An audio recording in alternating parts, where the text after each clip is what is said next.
All right. Greetings. Welcome back to Blackbird News, where everything is connected. What's happening? Y'all, good to see you. What is going on? What's really going on? Oh, my God.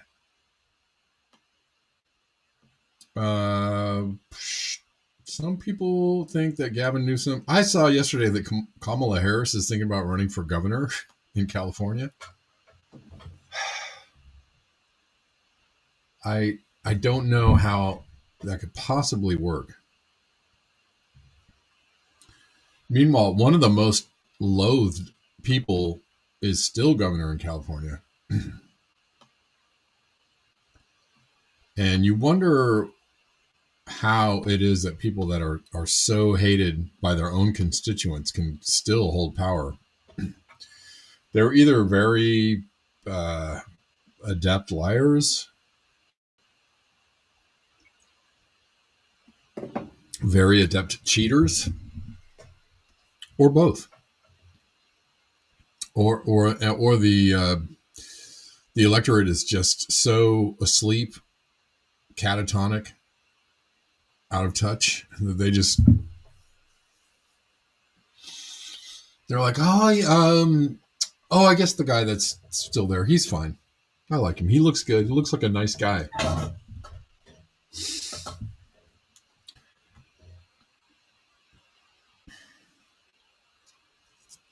A new paper from James Hansen? Do tell. What does James Hansen have to say? Other than we're screwed. I'm seeing a lot of conversation around a pole shift pickup. That's interesting. Not saying that that's not real, but I do find it it'll be interesting how many people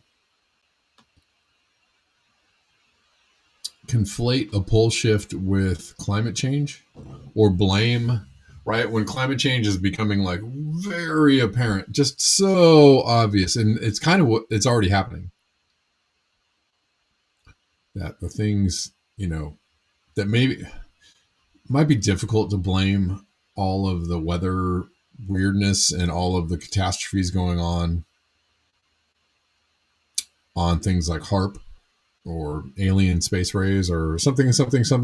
And, the other thing that people are using to explain away all the calamities that are happening on the planet is the pole shift.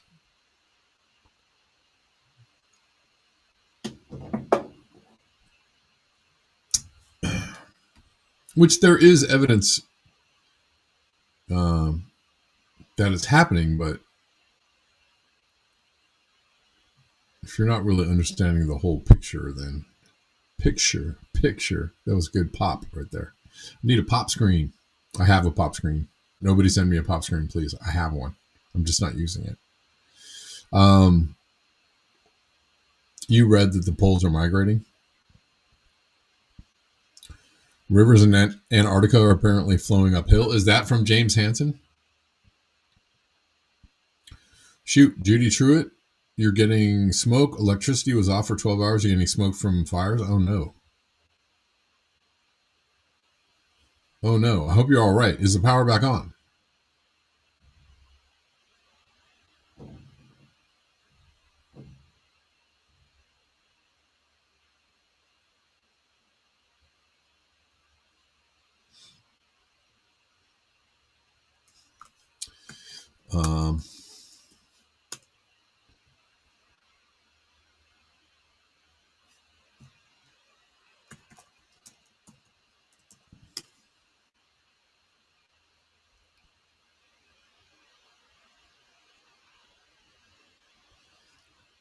This is from Wikipedia, the cataclysmic pole shift hypothesis.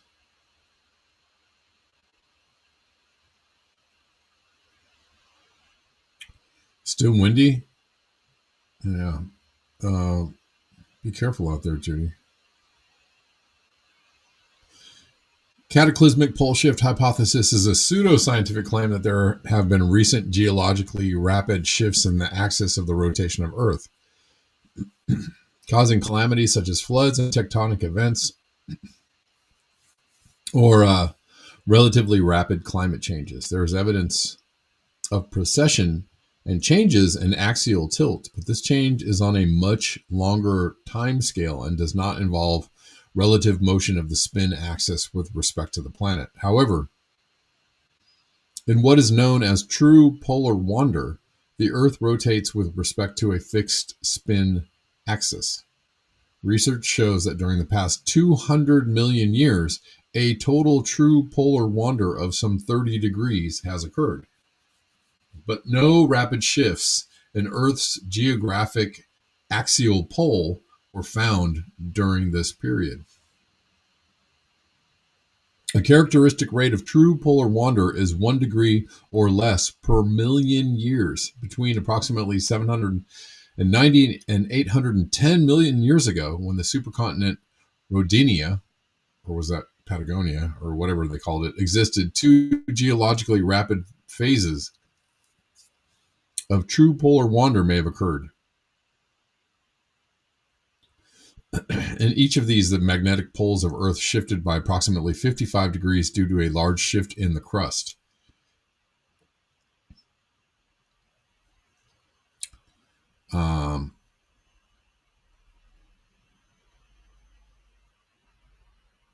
Anyways, that's what Wikipedia has to say about it, if you care. Or Pangea, thank you. Going south. I sit corrected. Not Patagonia, Pangea. Get it right.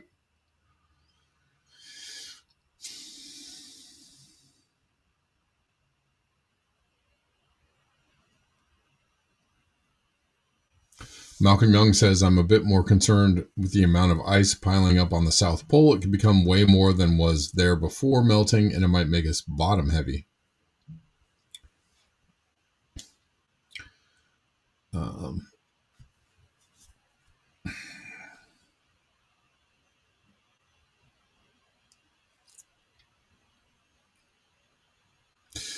I saw that in passing. Creative Experiments, the videos of flat earthers who visited the South Pole. They stopped believing the Earth was flat after that. Yeah. There's been a couple of those.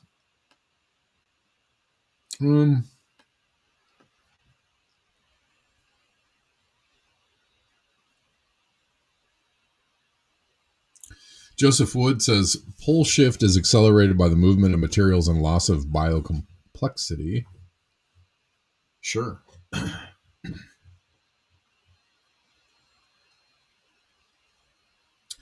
All of these things could be working in tandem, but, and a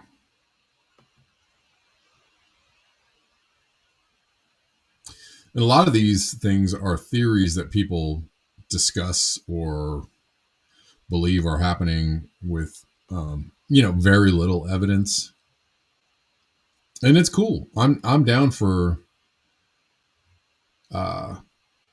considering lots of ideas about what's going on. I'm open-minded. I still have my brain inside my skull. It didn't fall out like the people said that would.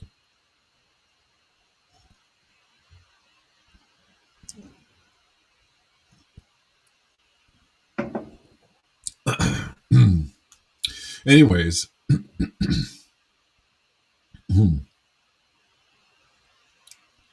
John Glad says everyone keeps talking about the failure of the magnetosphere. That would be bad.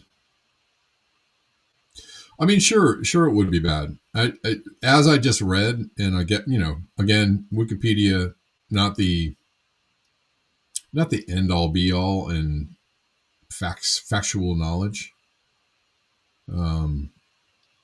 Kind of laying it out like, sure, there's some polar drift, but the poles are not going to flip in the next 3 years and destroy, half the Earth or something like that. Probably not.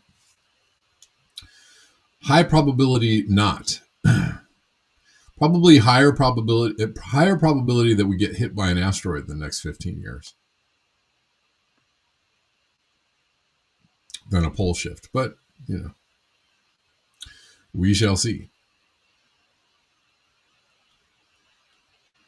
Joseph Wood goes on to say, because of how the mantle, core, and moon relate, there is evidence just not discussed in the mainstream. Where are all the usual chatters? I don't know, man. I've been wondering that too.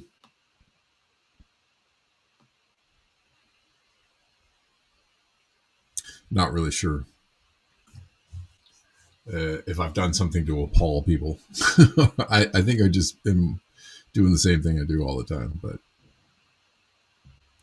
maybe people don't want to hear about things that are happening in the world, mainstream news and such. They don't want to hear. I mean, I don't know. Just I don't know. I don't know. Anyways, back to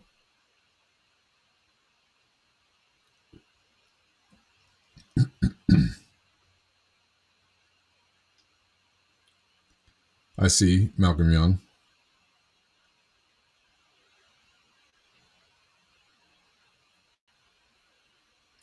I don't know. Like the flat earthers sometimes have some, interesting things to, but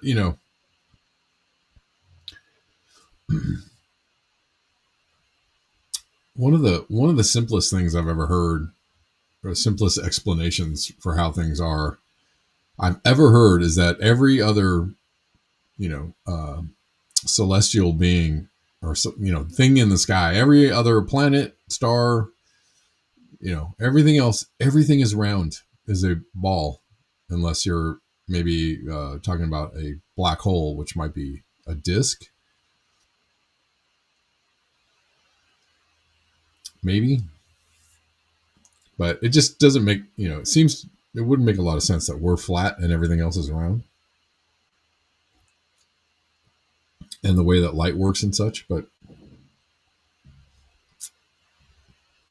are there any closet flat earthers in the chats? Yeah, or if you have questions about the roundness of the earth, let me know. I don't know. I haven't really seen a lot of like, um, haven't seen a lot of solid arguments from flat earthers that would make me go, huh, I don't know.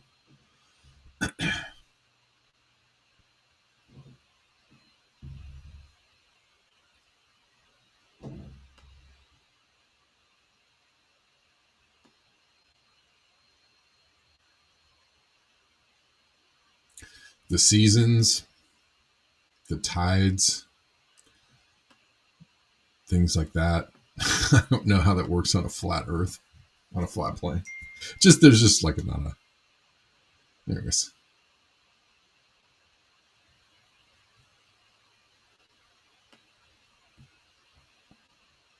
But who know, we live in a magical Goldilocks zone of existence, right? When you think about how perfectly balanced and situated we are in the universe.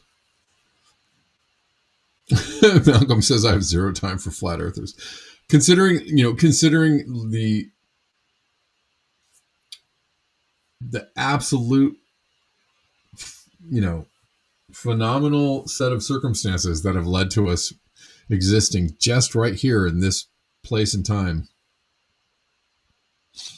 situated in the universe in just such a way that life is happening on this planet in just such a perfect way. I'll grant some magical thinking around that, because it is, if you can't look at the the miraculous nature of like how everything exists around us and not go like, wow, there are a lot of circumstances that have to line up pretty perfectly for us to actually be here. It's kind of amazing. So flat earth or round earth, it's freaking crazy that we're hearing now.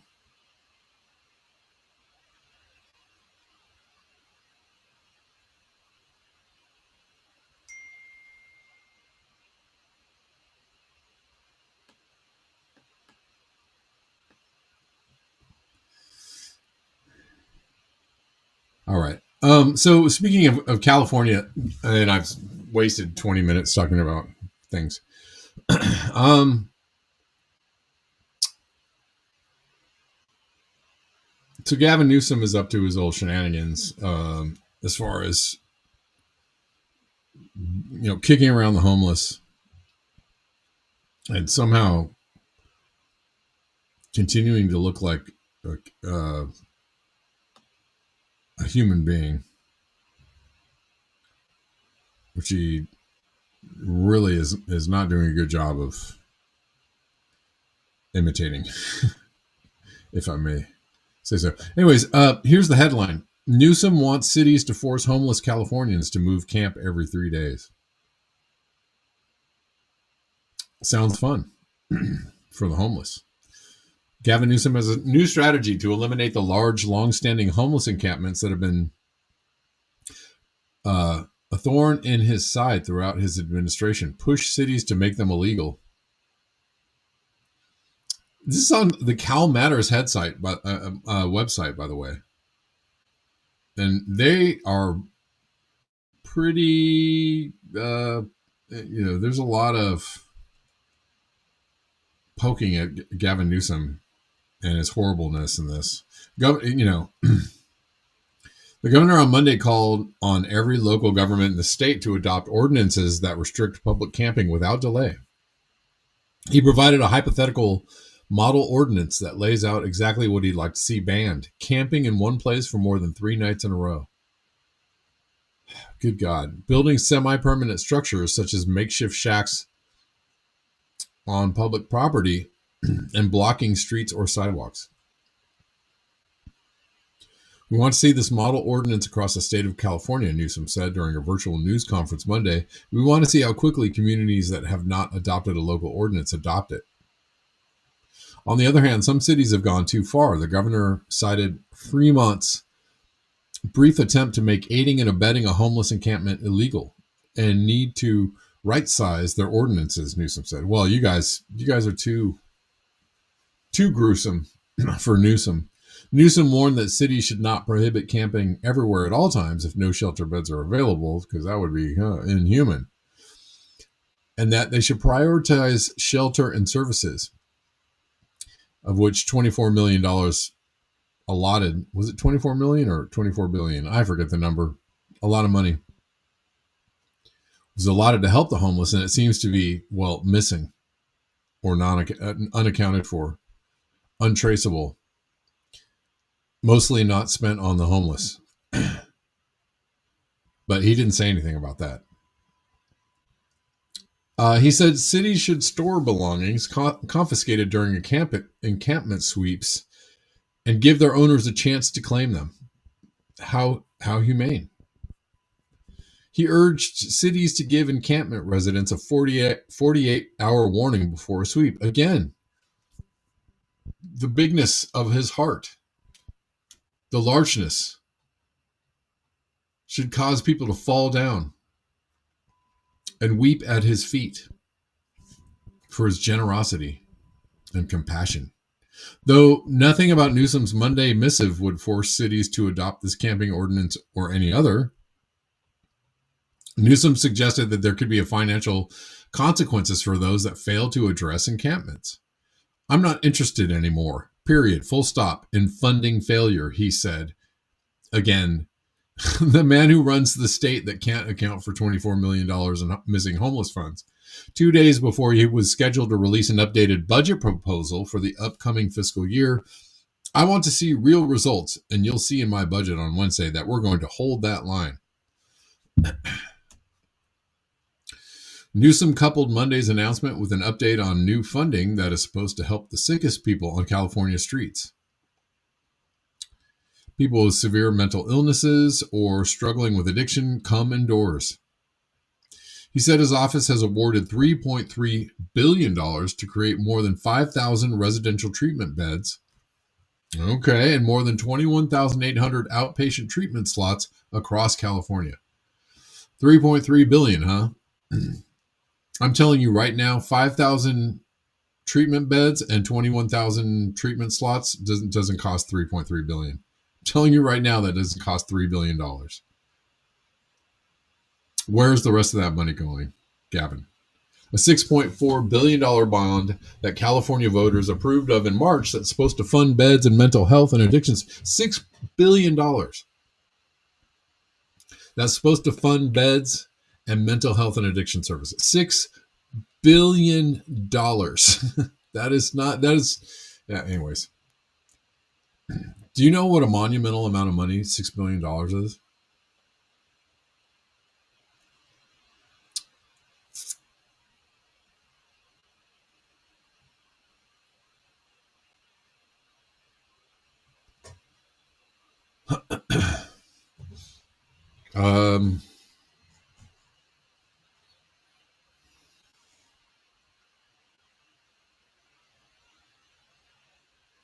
Dr. Margaret Kushel, director of the UCSF Benioff Homelessness and Housing Initiative, called that news awesome because we're going to get some funding, and said the state has done plenty of good things to help move people inside, such as turning hotels into homeless housing via its Home Key program. But she doesn't see how Newsom's model ordinance would address the core problem, a lack of housing and shelter. Operative word, I think, affordable housing and shelter. People are falling through the cracks at a faster and faster pace because I wonder what the number of homeless out there, people that are currently employed, right? People that have families, people that pay taxes, people that have children, probably have a job, maybe 2 or 3 jobs, still can't afford to live in a house. There are rows and rows and rows and rows of RVs and motorhomes with people living in them all over LA. It's massive. The problem is massive. Creative experiments, that is creative as hell. How about giving the homeless jobs by letting them run the homeless program? I like it. It's good.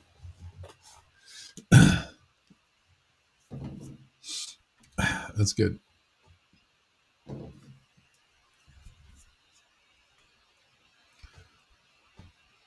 Anyways, National Healthcare for Homeless Council has found that encampment sweeps can damage residents' health, sever their connections to services, and set them back on their path towards housing. Have you ever moved?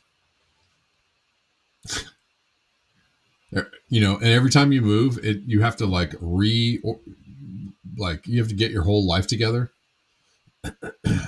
to wherever it is you move to, and it's a completely massively disruptive process to move. But imagine moving every 3 days. Imagine the kinds of things that you wouldn't be able to get done. Like crawl out of the hole of homelessness.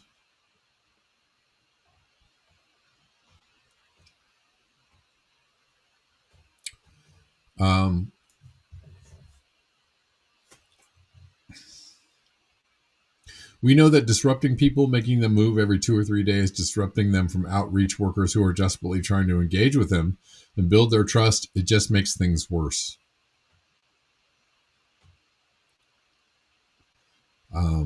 San Jose Mayor Matt Mahan, who has proposed arresting homeless residents if they reject shelter 3 times over 18 months, applauded Newsom's efforts. Great. We'll just arrest people because we need to fill those private prisons up.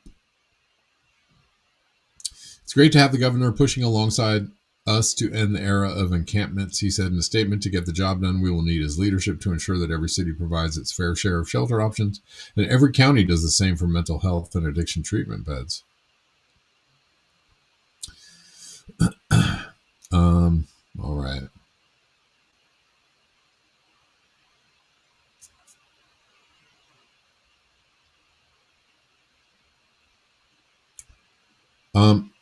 When it comes to addressing homelessness, the question is not how many cities have encampment ordinances, it's whether cities have the ongoing funding from the state to match the scale of the crisis. Carolyn Coleman, executive director of the CEO of the League of California Cities, said in an emailed statement. Her organization was pleased to hear about the $3.3 billion in Prop 1 funds the governor has released, but that money can be used to implement the encampment ordinances Newsom is asking for, she said. Newsom's first budget draft, released in January, included no new money for homeless housing assistance and prevention program. What? The main source of state homelessness funding for cities and counties. Newsom will negotiate with lawmakers before the legislature passes a final version of the budget this summer. On Monday, she said he wants any new money for homelessness to come with new criteria regarding encampments. Newsom's call to ban certain homeless encampments is the latest salvo in his ongoing fight against street camping. The push started last summer after the U.S. Supreme Court in Grants Pass versus Johnson ruled that cities can make it illegal to camp on all public property. That's the Oregon ruling, even if there is nowhere else for people to go. That decision overturned 6 years of legal protections for homeless residents in California and other Western states, where cities effectively had to make sure shelter was available before cracking down on camps. A month later, Newsom ordered state agencies to adopt policies to clear encampments on their property and urged local governments to do the same. Fascism comes in blue and in red. Since then, more than 24 California cities and counties have passed new camping bans, resumed enforcing old bans, or made existing ordinances more punitive. Approaches vary. Fresno bans camping, sitting, or lying on public property at any time. In San Diego, it's illegal to camp on all public property, but only if shelter beds are available. And it's always illegal to camp in city parks and near schools or shelters. Yeah. I wonder where the mention of the DOJ investigation into the missing funds, homeless funds, is in this article. It's not around, is it? Or do they talk about it? I don't think they do. Neither did Gavin Newsom. I wonder why. I wonder why.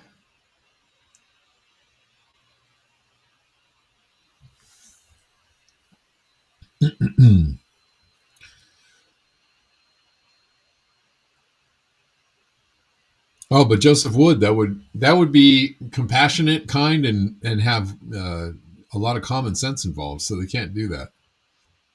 They can't help them build a community that self-sustains, right?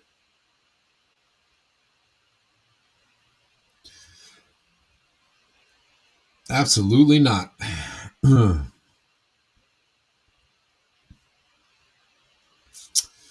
Anywho's, let's look a little bit at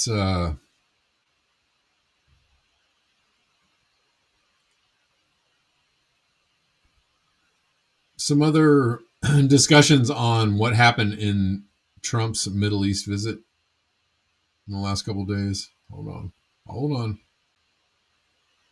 First of all, did you all hear about David Hogg being, they're trying to kick David Hogg out of a leadership role in the Democratic Party?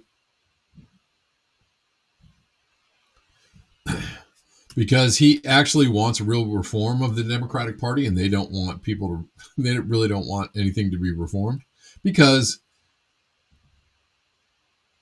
that would betray their real purpose, which is to be a fake foil to the Republican Party.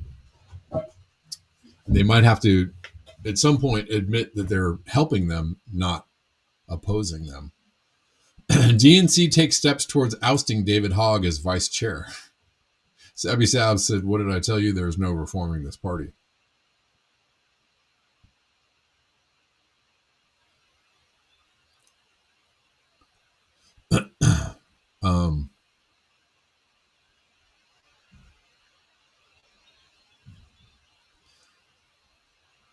Apparently he was calling for real reform. Let's see. There's a little more on this. Just a quick little look at this. And here's the headline.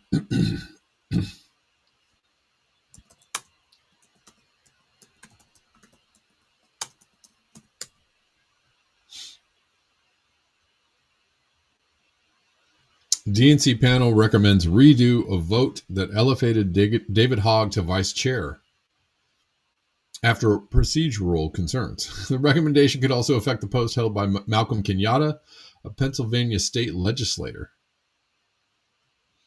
The National Committee's subcommittee on Monday recommended that the organization invalidate one of its February vice chair votes over claims that it unfairly disadvantaged female candidates. The move, which won't be official until the entire DNC votes to approve it, could open up new races for positions held by David Hogg, a Florida activist, and Malcolm Kenyatta, a Pennsylvania state legislator.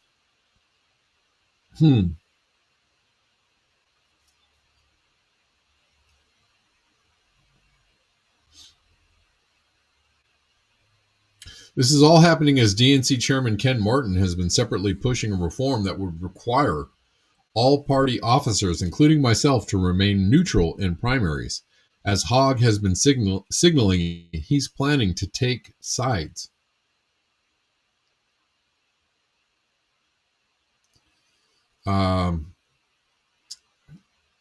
It's been claimed that the combined ballot unfairly benefited Hogg and Kenyatta. Okay.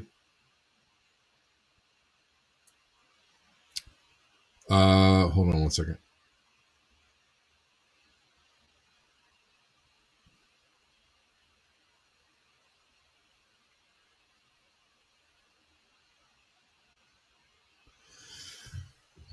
In a statement Monday night, Hogg noted that the issue was over how the National Party handled the election, not any accusation he nor Kenyatta did that they had done anything wrong. And he added that it is also impossible to ignore the broader context of my work to reform the party which loomed large over this vote. I ran to be DNC vice chair to help the Democratic Party to make it better, not to defend an indefensible status quo that has caused voters in almost every demographic group to move away from us, he said, adding that he views the vote as a way for the party to fast track an attempt to remove him from his position.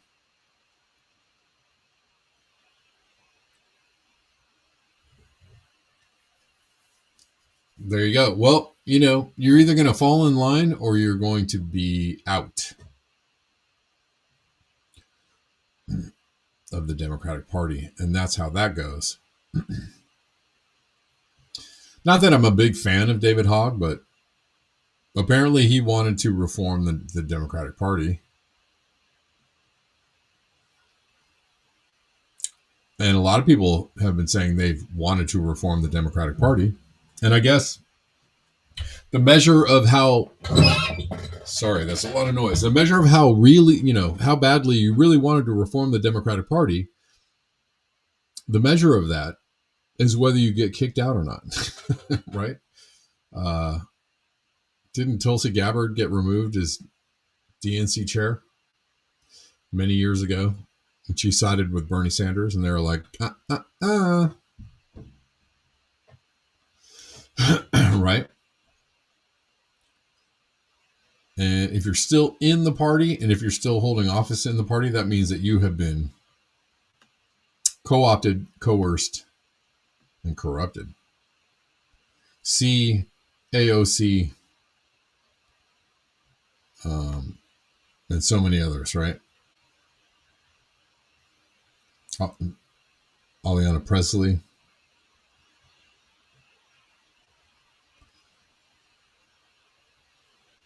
Ilhan Omar.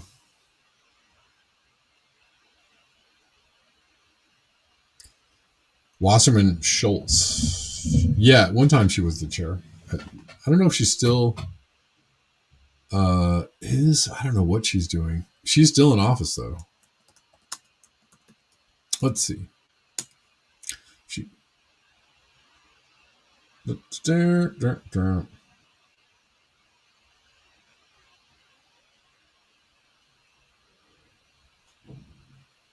Oh my God. She really does look a bit like Satan. That is a scary, scary picture. I really am frightened. I don't want to look at her face. She was the national co-chair of Hillary Clinton's campaign. She was chair of the DNC. Let's see. Until she resigned in 2016 in July. I think that maybe Tulsi was she chair, or she was in like a high position in the DNC. But I forgot about Schultz having to resign over the WikiLeaks emails. Ooh, there was juicy stuff in there.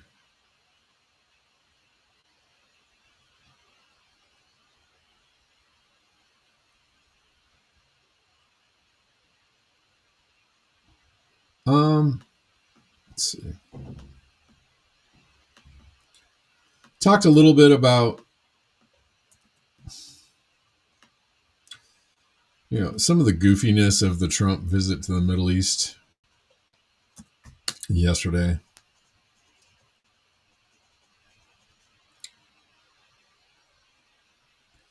Here he is.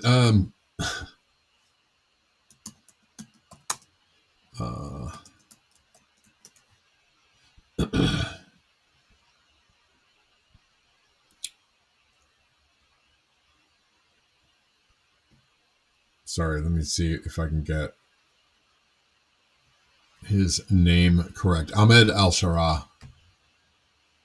and MBS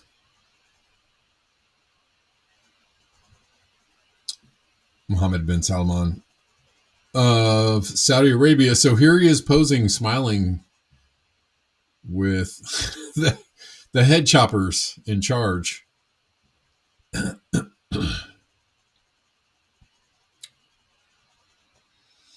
And I was saying, like, that declaration of no more sanctions on Syria, and everybody like, yes, it was just a lot of air, blowholing by the big whale himself.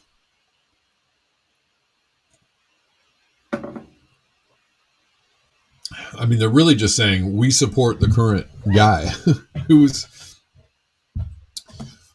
former, terrorist at large, who we have been funding. And now he's in charge in Syria. And so we fully support him.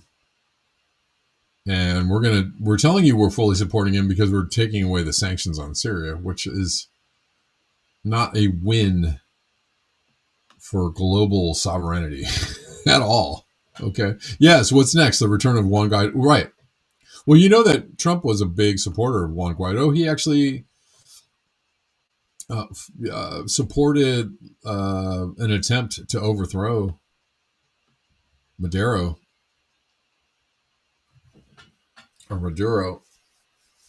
during his first term. And there was that botched attempt when those guys were captured in Venezuela. Yeah, this is just ridiculous. Here's a post from Aaron Mate.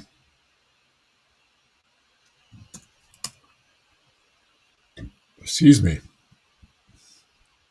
Al-Qaeda is on our side, coming soon to a theater near you. Everything about the Syrian president and his story is mind-boggling. Take this, for example. Exactly 20 years ago today, he was captured by the Americans in Iraq and jailed. Today, he met and impressed the U.S. president in Riyadh. His life reads like a ready-made Hollywood script. Okay. Somebody says Netflix is ready.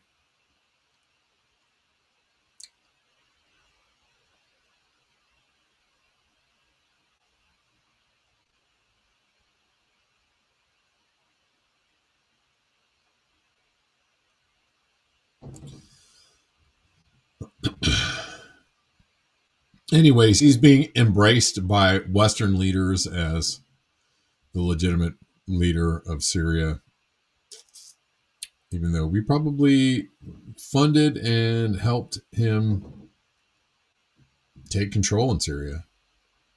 with Assad exiting stage left.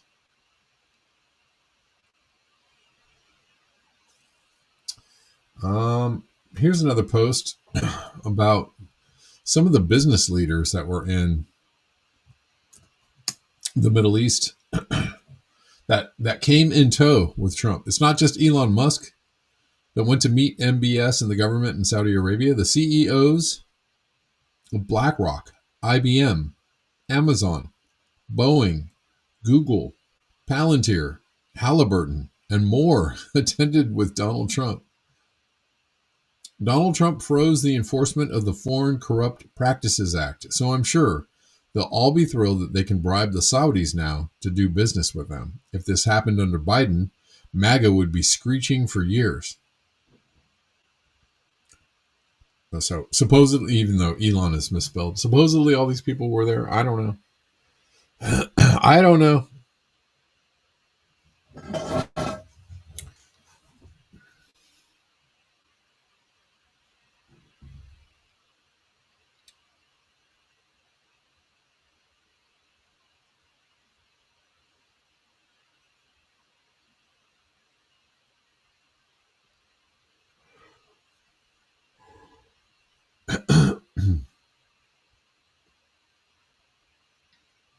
Let's see.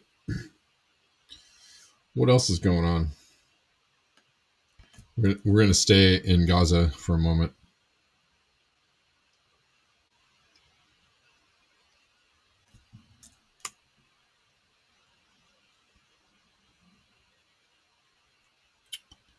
So at first it was about the hostages, then it was about stopping Hamas. Now there's no circumstance under which Israel will stop its genocide in Gaza. It's almost like every excuse they've given since the beginning was always a lie to justify genocide, just like we've been saying. And I read this yesterday, so nothing new here. There will be no situation where we stop the war, Netanyahu says. The IDF is planning to enter Gaza with full force in the coming days. לא רוצה להגיד דברים, אנחנו בימים קרובים מאוד. נכנסים בכל העוצמה להשלים את המהלך. להשלים את המהלך זה להכניע את החמאס. זה להשמיד את החמאס. אבל לא יהיה מצב שאנחנו נפסיק את המלחמה, אני לא אומר, אתה יכול לעשות את זה. There will be no situation in which we stop the war. So the purpose is the war.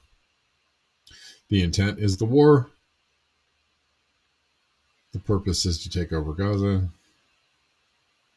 etc., etc., etc.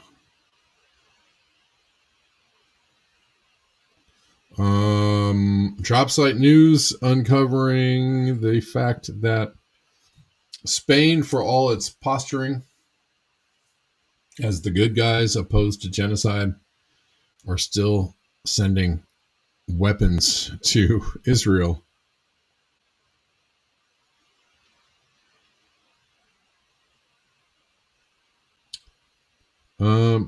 Spanish Prime Minister, we do not trade with a genocidal state.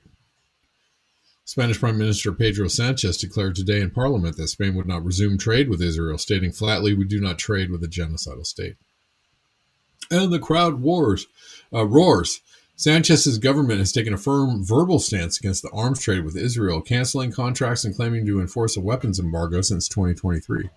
Members of his coalition have openly accused Israel of massacring Palestinians and violating international law.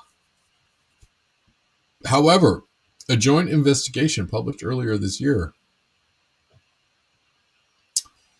by, what's this? Progressive International, the American Friends Service Committee, and Palestinian Youth Movement revealed the military cargo flights from Spain to Israel have continued. The report documented over 60,000 weapon components, including parts for artillery, rocket launchers, and machine guns shipped from Zaragoza Air Base to Ben Gurion Airport throughout 2024. Boo. Boo. These lying MFers. So Maybe or maybe. Remember when the power went out in Spain? Everybody was like, "Oh, it was Israel's fault because they're not trading. They're openly against what Israel's doing. They're sending them weapons the whole time. They've been sending weapons. Yeah, anyways. Yep. Creative experiments. Bernie never saw an Israeli weapons contract he didn't like. That lying MFer, Bernie Sanders. Oh man, I had a good post about him the other day. I don't know where it went.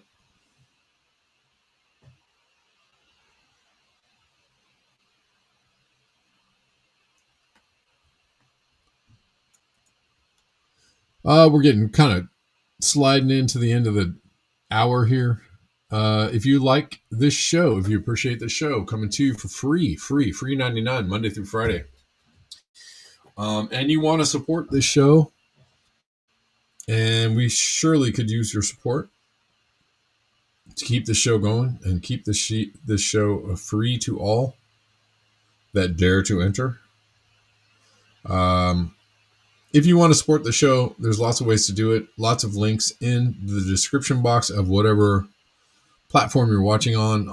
If you're on X, there's a link tree on my profile page.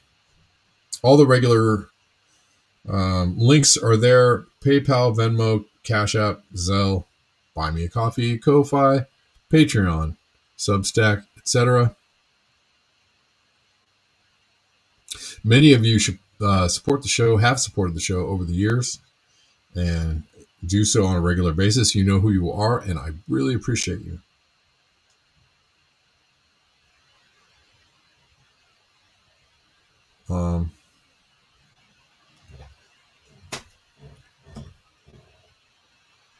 Let's see.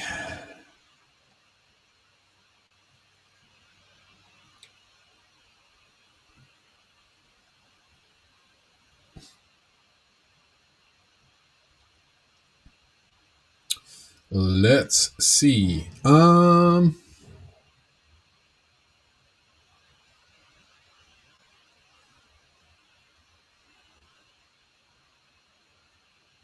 Got a couple more things to talk about.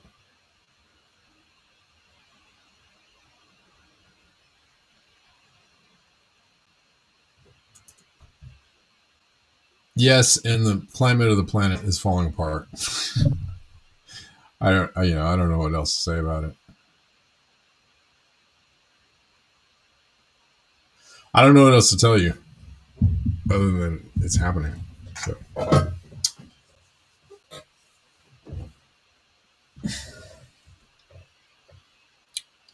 Slowly but surely. Let's see.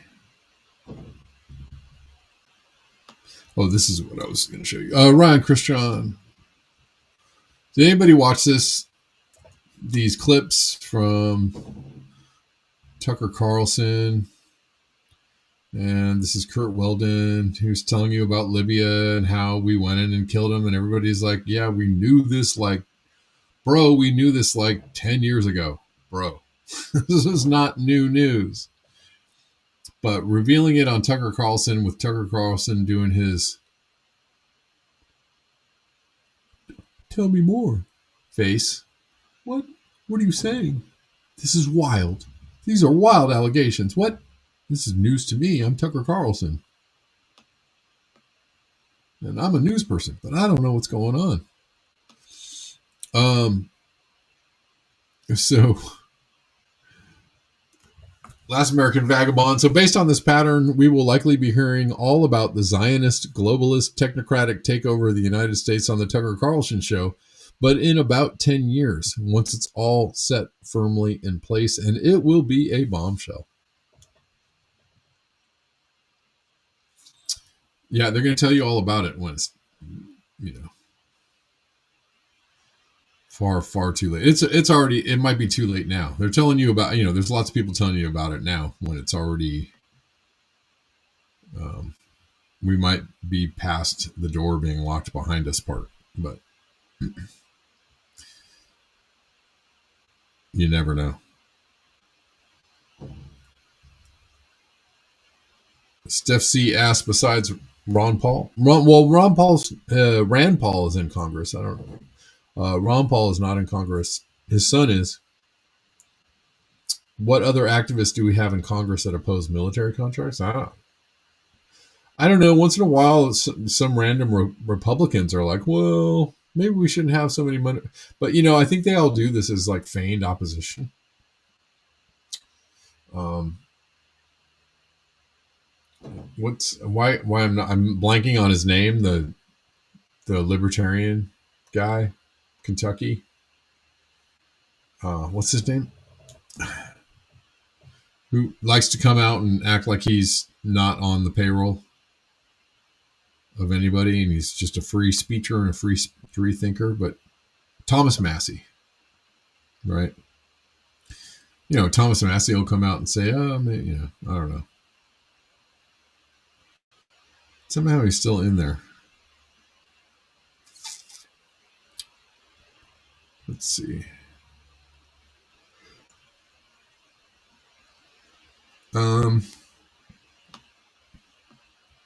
Oh, I was saying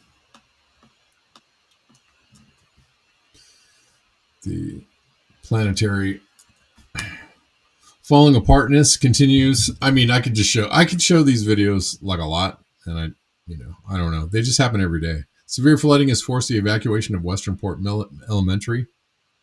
In Maryland, around 200 students and staff are being taken by motorized boats to a nearby church. This is every day, several times a day, several places a day, several places around the world, every single day. People having their homes flooded out, burned out, in some places bombed out.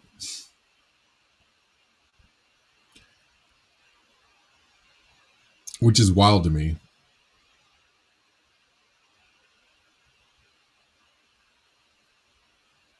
That people are just standing around going, huh, that really sucks. But that's what we're doing.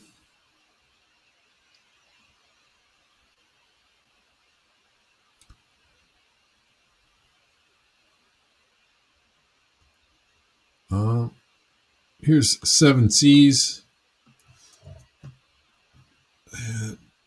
Kind of pointing out some interesting AI news regarding a new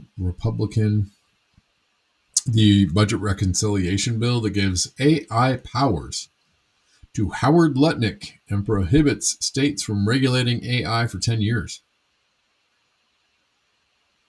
Prohibit states from regulating AI for 10 years. Today, Congressman Brett Guthrie, chairman of the House Committee on Energy and Commerce, announced a full committee markup of the committee's budget reconciliation text.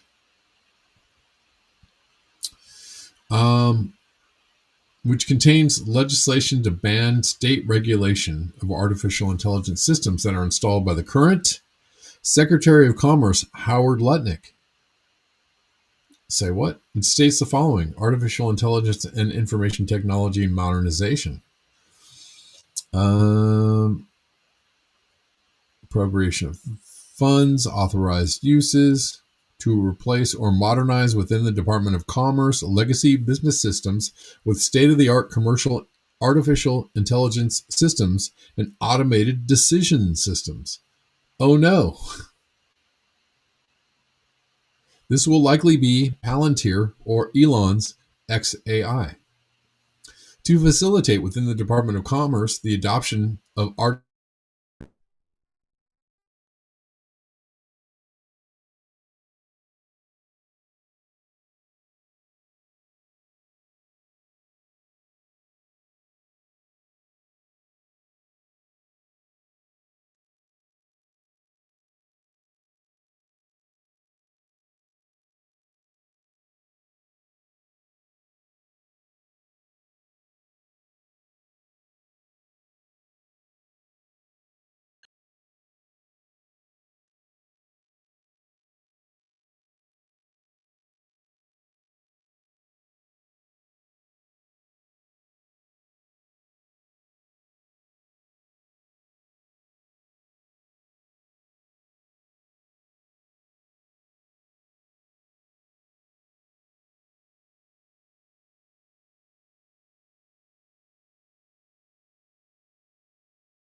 Hold on.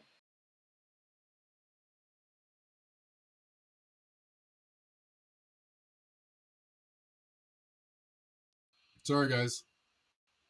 My bad. Thanks for letting me know. How long were we out? Because I want to go back and actually cover this part about the AI because this is important. Okay? It's important that we talk about this, which is leads me to wonder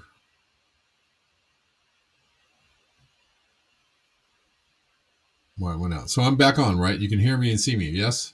Everybody let me know before I go back and talk about this. Please, pretty please. Thank you. Where did we get cut off, y'all? 2 minutes?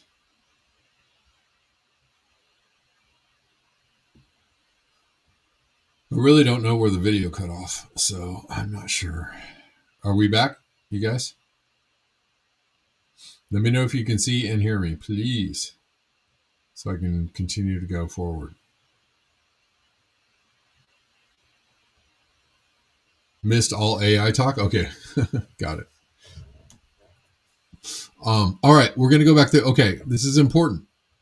7Cs is talking about in the budget reconciliation bill being put forward by the Republicans, Howard Lutnick is going to implement AI systems into the Department of Commerce. There will be no oversight or regulation of these AI systems for 10 years from the implementation of this act. This is concerning. Okay, I'm going to read through it again. Sorry we got cut off. We'll go back from the beginning, I guess. Republicans introduce a budget reconciliation bill that gives AI powers to Howard Lutnick and prohibits states from regulating AI for 10 years. Okay. I'm going to try and go back through this quickly. Artificial intelligence and information technology modernization, appropriation of funds. Secretary of Commerce shall use the funds appropriated to do the following: replace or modernize within the Department of Commerce legacy business systems with state-of-the-art commercial artificial intelligence systems and automated decision systems. This will likely be Palantir or Elon's XAI to facilitate within the Department of Commerce the adoption of artificial intelligence models that increase operational efficiency and service delivery, which will be implemented within the Department of Commerce under Lutnick's discretion to improve within the Department of Commerce the cybersecurity posture of federal information technology systems through modernized architecture, automated threat detection, and integrated artificial intelligence solutions. He highlights automated threat detection. Raised eyebrows. Moratorium. No state or political subdivision thereof may enforce any law or regulation regulating artificial intelligence models or automated decision systems during the 10-year period beginning on the date of the enactment of this act, etc.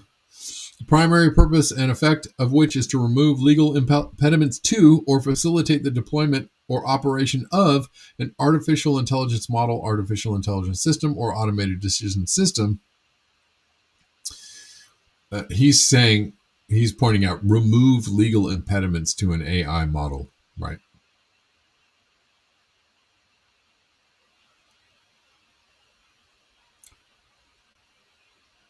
The primary purpose and effect of which is to streamline licensing, permitting, routing, zoning, and procurement or reporting procedures in a manner that facilitates the adoption of artificial intelligence models, intelligence systems, or automated decision systems. Primary purpose is to streamline in a manner that facilitates. Okay, anyways, he's just repeating. Does not impose any substantive design, performance, data handling, blah, blah, blah, is imposed under federal law, removing states' rights.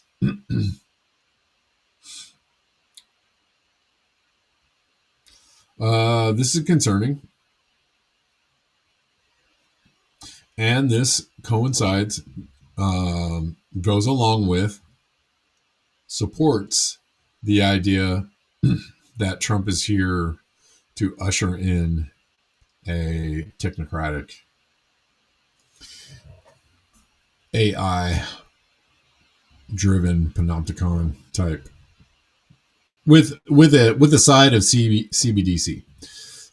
Okay, I'm trying to wrap this up here, but here's Aaron Day, the CEO of Coinbase, is lobbying for Congress to pass a crypto stablecoin legislation. Aaron Day is pointing out that the stablecoin bill is a backdoor CBDC. He's been talking about this a lot, warning people have said developments within the. Hey y'all, I'm here in DC today trying to help get legislation passed for crypto. There's a big vote for the stablecoin bill coming up hopefully tomorrow. That's going to be a big important one. And then we're going to move on to market structure legislation, which is even more important. We've been meeting with members of the Senate on both sides of the House, and there's a lot of good excitement about getting this done. Like any good negotiation, there's a lot of details to work out at the last minute, but we've been stressing the urgency of this. There's 52 million Americans who want to see this legislation get passed, and we need to make sure the industry stays on shore here in America. It's also Stand With Crypto Day. Stand With Crypto invited over 60 founders to come meet with their elected representatives to underscore this message as well. So fingers crossed. Okay. Well, we'll see. There's also a lot of warnings around crypto, specifically stablecoins, being used as kind of an on-ramp to a CBDC system. A lot of plays out there if you're an investor.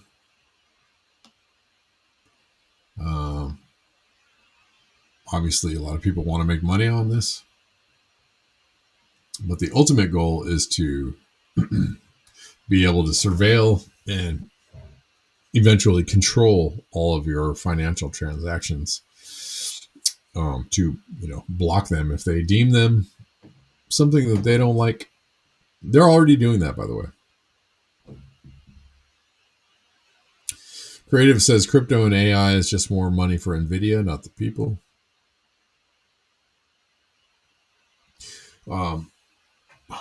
They can already do that. They're already,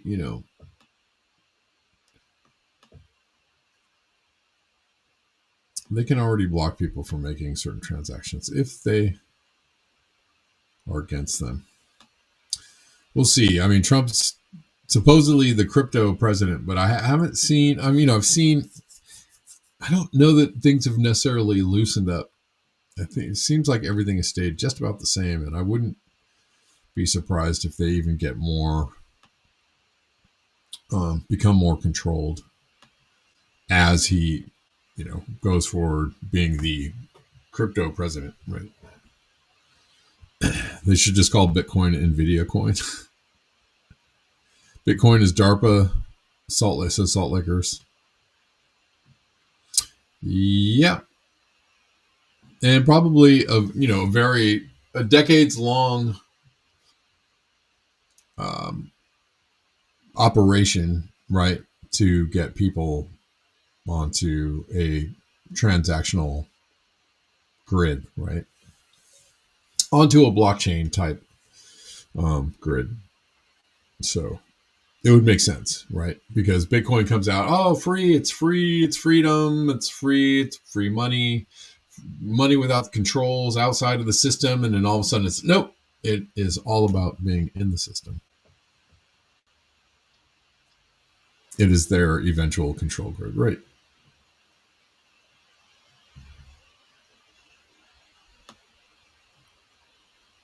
Right.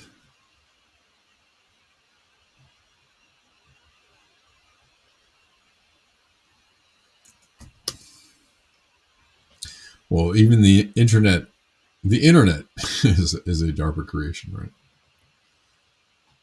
No.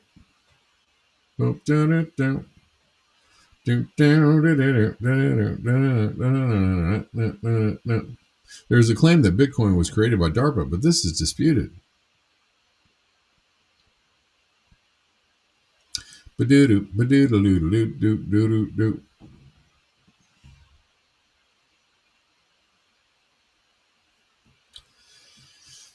I wouldn't be surprised. I wouldn't be surprised at all. Not at all. All right. Whatever platform you're watching on, guys, we've been live on X, on YouTube, Rockfin, and Rumble.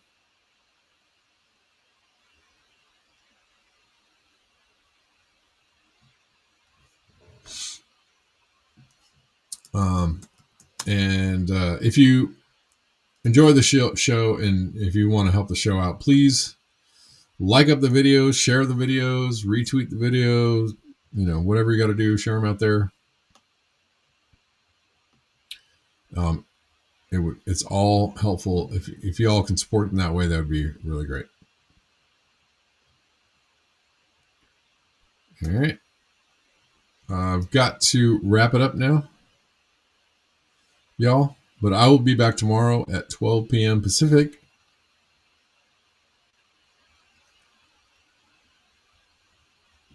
And I will see you all then. Until next time. Peace.